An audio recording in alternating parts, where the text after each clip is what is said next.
o direito à liberdade religiosa em países confessionais. Se, em razão das circunstâncias particulares dos diferentes povos, se atribui a determinado grupo religioso um reconhecimento civil especial na ordem jurídica, é necessário que, ao mesmo tempo, se reconheça e assegure a todos os cidadãos e comunidades religiosas o direito à liberdade em matéria religiosa. Dignitatis Humanae. A objeção é que esse trecho admite o direito à liberdade religiosa para católicos, mesmo em países confessionais católicos, mas a doutrina tradicional fala em tolerância e não direito para esses casos. No entanto, o padre Victorino Rodrigues, ao interpretar esse número Dignitatis Humanae, diz que tal não impede a proibição dos falsos cultos nos países majoritariamente católicos, mas na hipótese da confessionalidade estatal católica, não somente por razões sociológicas comuns, não especificamente religiosas, mas em virtude do dever natural e divino positivo de professar a religião católica, tal como ratificado no número 1 da Declaração, tem o Estado católico o dever de reconhecer plena liberdade privada e pública às comunidades não católicas? No meu entender, não se dá tal dever, correlativo a um estrito direito de tais comunidades à não coação pública, dando sempre por ilegítima e antinatural a coação religiosa propriamente dita. E é porque o direito à liberdade que se proclama no número 6 é um direito fundado em razões sociológicas comuns, prescindindo das razões próprias que possam assistir a uma religião para ser, em princípio, por exigências religiosas intrínsecas, a única religião pública, como é o caso da religião católica. Esta ressalva não está expressamente formulada no número 6, mas está virtualmente na afirmação preliminar sobre a permanência íntegra da doutrina tradicional sobre a obrigação do Estado para com a Igreja Católica. Ora, segundo a doutrina tradicional católica, a não permissão de culto público a católico dentro de um Estado católico não pode ser mais que uma transação, uma permissão ou uma tolerância, ou, se prefere, um respeito às demais religiões, em razão do bem comum nacional ou internacional. Basta nos recordar a doutrina inequívoca de Pio XII. Antes de tudo, é preciso afirmar claramente que nenhuma autoridade humana, nenhum Estado, nenhuma comunidade de Estados, seja o que for seu caráter religioso, podem dar um mandato positivo ou uma positiva autorização de ensinar ou de fazer o que seria contrário à verdade religiosa ou ao bem moral. O que não corresponde à verdade e à norma moral não tem objetivamente direito algum nem de existência, nem de propaganda e nem de ação.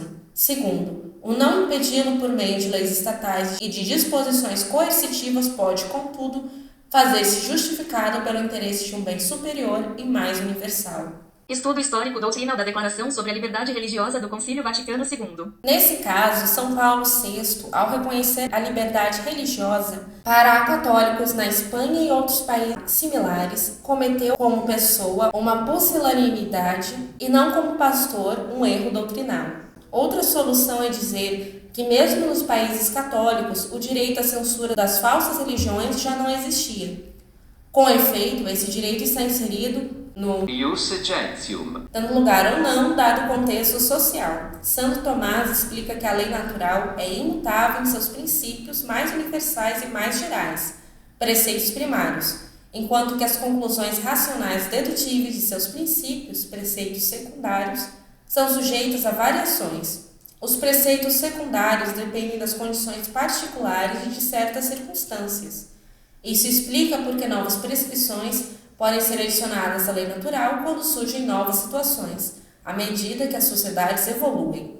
Assim, há certos direitos naturais que são perfeitamente universais e outros direitos naturais que são variáveis em sua aplicação.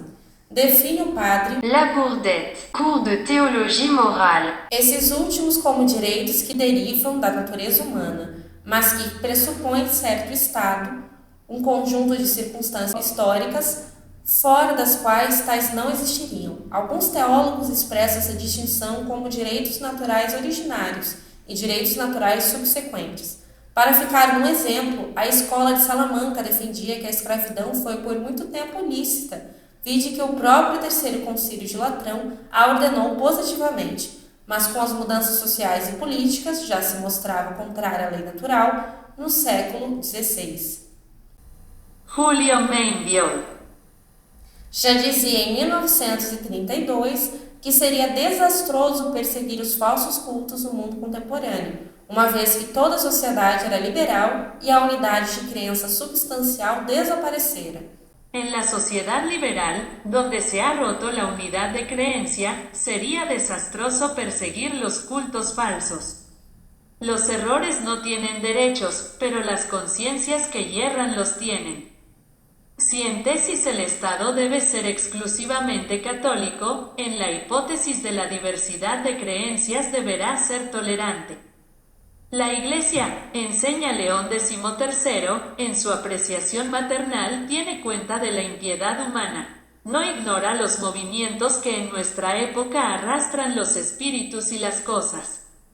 Por este motivo, aunque no reconoce derechos sino a lo verdadero y bueno, no se opone, con todo, a la tolerancia, de la cual cree poder y deber usar el poder público. Dios mismo, aunque infinitamente bueno y poderoso, permite la existencia del mal en el mundo, ya para impedir mayores males, ya para no impedir bienes más excelentes. Conviene, en el gobierno de los estados, imitar la sabiduría que gobierna el universo. La protección que el Estado debe a la Iglesia importará, en tesis, una ayuda económica. ¿Por qué la Iglesia debe ser ayudada por los fieles para los ingentes gastos que demanda su acción cultural y caritativa? Y como decía antes, el Estado es el primer fiel. En las sociedades contemporáneas la ayuda oficial no se hace por este concepto, sino en restitución de los bienes defraudados en momentos en que el sectarismo recrudeció. Quizá haya llegado una época en que convendría auspiciar una independencia económica absoluta de la Iglesia respecto del Estado. ¿No parece espiritualmente ventajoso que la Inmaculada Iglesia de Jesucristo esté ligada por unos centavos, aunque se le deben en justicia, con gobiernos impíos e insolentes? En el mejor de los casos incomprensivos de los derechos espirituales.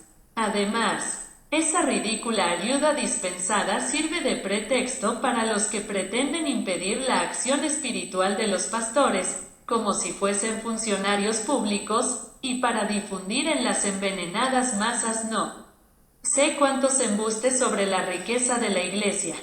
La concepción católica de la política, 1932. Acrescenta que tal seria diferente no Estado católico como se conheceu na Idade Média. Por último, la profesión de fe católica en un Estado cristiano como los conoció la Edad Media. Exige de éste su colaboración con la Iglesia para reprimir las herejías contumaces y públicas que pudieran perturbar la unidad y corromper la fe del pueblo cristiano. Brazo secular puesto al servicio de la Iglesia para reprimir la difusión de los errores y jamás para propagar la verdad.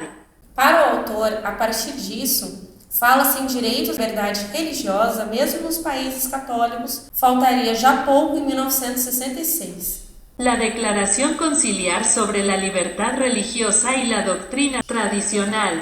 Por isso, é falsa a dicotomia entre tolerância e direito, pois quando o Estado é obrigado a tolerar, por obrigação decorrente da justiça e não por prudência política, estaremos falando já de direito para os cidadãos acatólicos.